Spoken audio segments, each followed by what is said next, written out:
Chaque goutte compte, car ici, lutter contre la faim est devenu l'autre combat de ces familles de mineurs sud-africains.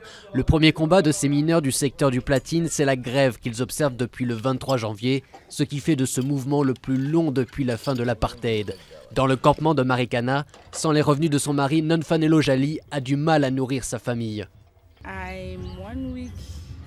J'ai passé la semaine entière sans nourriture dans la maison. Mais hier, je suis allée chercher mes allocations et j'ai pu faire les courses pour mes enfants.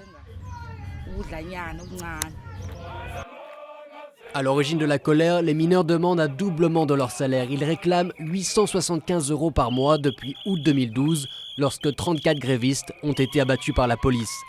Mais tant que leurs employeurs ne lâchent rien, les mineurs ne gagnent rien et ne font rien. Beaucoup d'entre eux ont dépensé le peu qu'il leur restait dans une bière locale bon marché pour tromper leur ennui. Les commerces de Marikana, eux, ont été contraints de licencier ou même de fermer. Dans ce supermarché, les ventes en viande ont été divisées par 10. Les clients se tournent maintenant vers les têtes et pieds de poulet, le moins cher. Seuls les établissements de prêt font des affaires.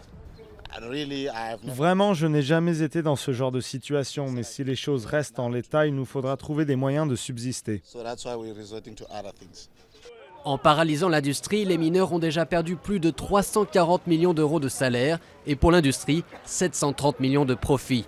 Et les médiations du gouvernement entre les 9 compagnies et syndicats sont toujours dans l'impasse.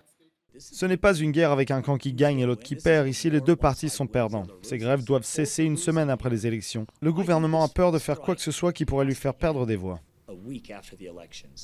Malgré toutes ces difficultés, les familles continuent de soutenir la grève.